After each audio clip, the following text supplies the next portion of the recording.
Alors bonjour les élèves, aujourd'hui nous allons revoir comment bien se préparer pour l'examen du ministère, l'APE. OK?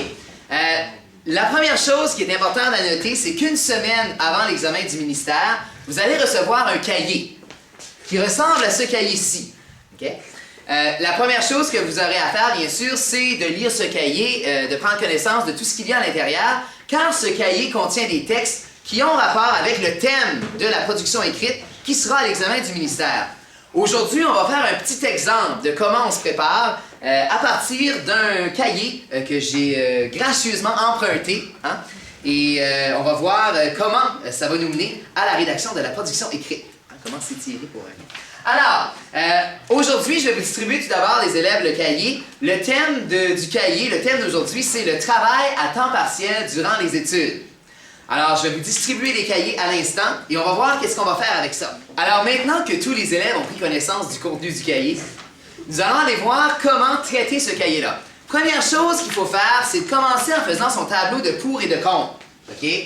Donc, lorsque vous avez votre sujet, ici c'est le travail à temps partiel, même si on ne connaît pas la question, on n'a aucune idée ça va être quoi la question à l'examen, on peut quand même établir des pour et des contre à propos de ce sujet-là, du travail à temps partiel, tout en devinant que la question sera probablement dirigée vers les adolescents ou les néo-brunswickois, ou en tout cas des gens qui font partie du groupe qui va écrire.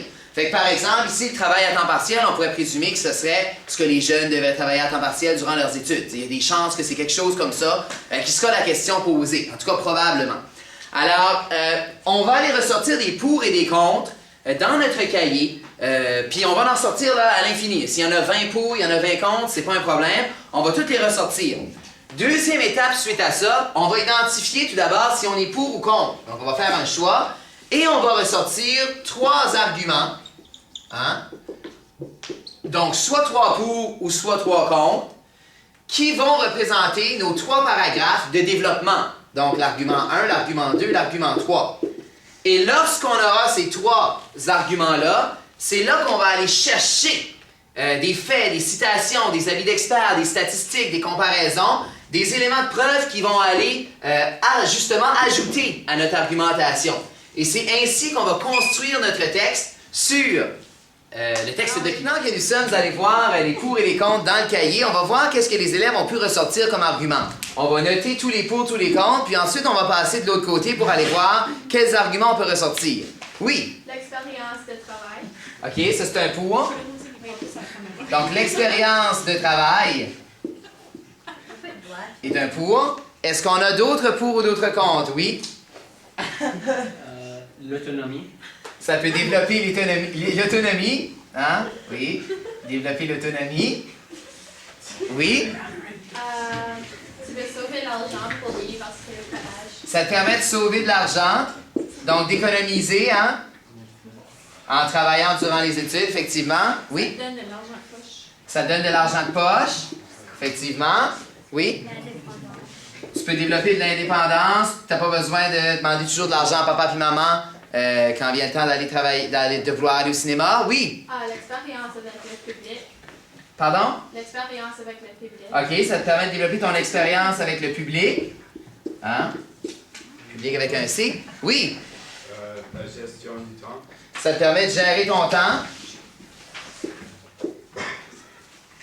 Oui? C'est une introduction à la vie adulte, donc à frontières, organisation des tâches. OK, ça nous permet de voir c'est quoi le monde adulte. On apprend à être ponctuel, on apprend à organiser ses tâches. Oui? Tu peux comme donner des gifts. Tu peux donner des cadeaux. Comme ton cellulaire pour tes voyages. OK, tu peux t'acheter des trucs, des voyages, des cellulaires, effectivement. Là, on a sorti beaucoup de pour. Si la tendance se maintient, les chances sont qu'on va choisir comme groupe d'aller du côté pour. Mais on va aller voir quand même du côté contre. Peut-être qu'on a des bons arguments puis qu'on va opter pour le contre. Est-ce qu'il y en a qui ont du contre? Oui. Moins de temps avec famille et amis. Moins de temps avec sa famille et ses amis, si on travaille, effectivement. Oui? T'as du temps d'études perdu.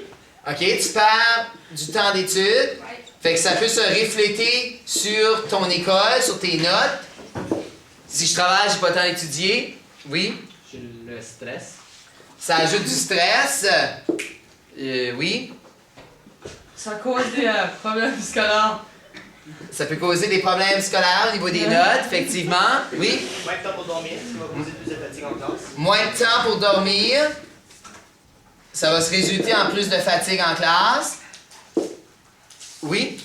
C'est possible qu'ils n'utilisent pas ton argent avec responsabilité. OK, ça peut donner une mauvaise gestion de l'argent parce que les jeunes sont peut-être pas prêts pour travailler, pour avoir des responsabilités comme ça, effectivement. Est-ce qu'on a d'autres comptes? Bon. Maintenant, on regarde ça. Moi, comme élève, j'ai fait ma feuille. J'ai dressé ma liste de pour, dressé ma liste de comptes. Techniquement, je ne vais pas nécessairement prendre position pour ce dans quoi je crois. Je vais prendre position dans ce dans quoi c'est plus facile d'argumenter. Ici, à première vue, ça a l'air plus évident d'aller sur le pour parce qu'on en a facilement le double que le contre. Mais on peut choisir quand même d'aller pour contre. Il n'y a pas de problème. On va aller selon ce que nous autres, on sent par rapport aux éléments. Ici, est-ce qu'on va choisir d'aller pour ou contre, nous autres? On va aller pour. Donc, on va prendre tous ces pour-là et on va en choisir 3 qui vont devenir nos 3 arguments dans notre... Je vous rappelle qu'on a ressorti les éléments pour. Donc, l'expérience de travail que ça nous donne, ça nous permet de développer l'autonomie. On peut sauver de l'argent pour économiser. Ça nous permet d'avoir de l'argent de poche. On peut développer notre indépendance. On se prépare à travailler avec le public. Ça nous donne de l'expérience. L'expérience également au niveau de la gestion du temps. Ça nous prépare à la vie adulte et ça nous permet d'avoir de l'argent pour donner des cadeaux aux gens. On va aller voir s'il n'y en a pas 3 là-dedans qui peuvent être des arguments plus importants qu'on peut ressortir pour nos 3 paragraphes. Ou il y en a peut-être là-dedans qu'on peut jumeler ensemble puis qu'on pourra utiliser pour rentrer dans un paragraphe. Est-ce qu'il y en a là-dedans qu'on pourrait jumeler, par exemple? Moi, il y en a un évident qui me vient en tête, oui. L'indépendance et l'autonomie. OK. On a indépendance, on a autonomie, puis même à ça, hein? Argent de poche, puis les cadeaux. Oui, effectivement, aussi, là, on pourrait, tout ce qui est argent, sauver, économiser, l'argent de poche, donner des cadeaux, on pourrait le mettre ensemble.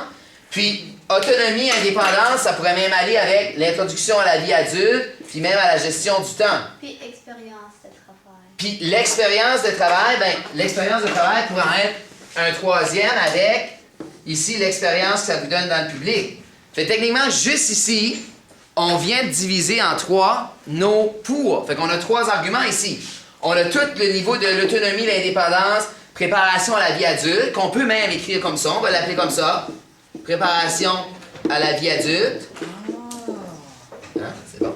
On a au niveau de l'argent, que ça nous permet d'économiser de l'argent de poche, donner des cadeaux, fait qu'on devient à l'aise, ou en tout cas, on devient indépendant de fortune. On va dire ça comme ça. Hein? De fortune. Et finalement, on avait l'expérience de travail, l'expérience en public. Donc, parce que ça nous donne de l'expérience, tout simplement. Fait ici, on se retrouve avec préparation à la vie adulte, on devient indépendant de fortune, puis ça nous donne de l'expérience au niveau du marché du travail. On tombe déjà avec nos 3 paragraphes d'argumentation qu'on peut classer dans l'ordre qu'on veut en gardant sûrement le meilleur pour la fin. Donc le plus frappant pour la fin, le plus imposant.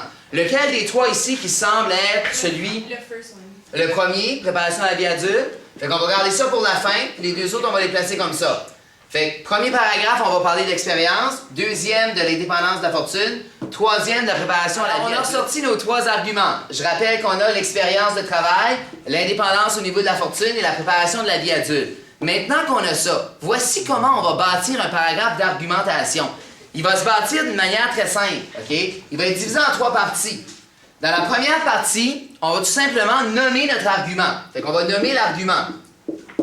Dans la deuxième partie, on va l'appuyer avec une preuve. Puis quand je parle de preuve, on est dans les statistiques, dans les faits, les avis d'experts, les opinions, les exemples, les comparaisons, et ainsi de suite. Et ensuite, on va expliquer dans nos mots la preuve dont on vient de parler. OK? Si on manque de mots, on va répéter et continuer avec une deuxième preuve qu'on va expliquer dans nos mots, et ainsi de suite. Un bon paragraphe construit pour l'examen du ministère devrait contenir au minimum une preuve, mais peut facilement en contenir 2, 3, et ainsi de suite, comme on dirait. Alors, on va commencer avec une phrase pour nommer. Donc, on va faire un exemple avec préparation à la vie adulte, comme vous avez identifié que c'était le plus important. Bon, Alors, par exemple, travailler à temps partiel. À temps partiel. Ah, puis là, j'ai oublié quelque chose. Qu'est-ce que j'ai oublié? Mon marqueur de relation pour commencer. Hein? Puis c'est le 3e paragraphe. Fait qu'on peut mettre, par exemple, ensuite. Hein? Ensuite, travailler à temps partiel durant les études.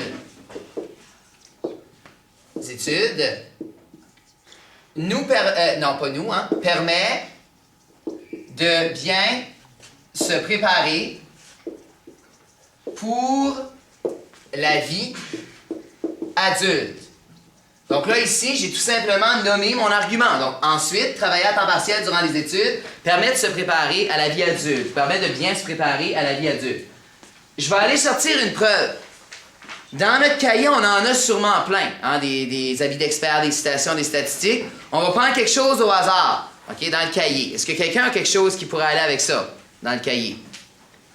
Là, c'est le coup, j'aurais dit de se préparer avant, hein? Tyler, tu as quelque chose? Tyler a sûrement quelque chose.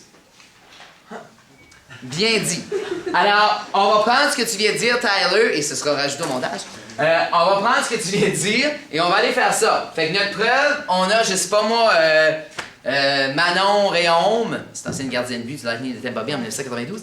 Manon Réaume qui va être une experte du travail à temps partiel, une dame qui embauche souvent des gens, qui va nous dire que dans le fond, on a raison. Fait qu'on va faire ça. En effet, selon Manon Réaume, je sais pas moi, dirigeante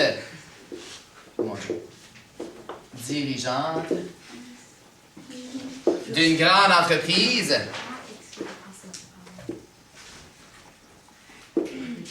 les jeunes qui travaillent lorsqu'ils sont encore à l'école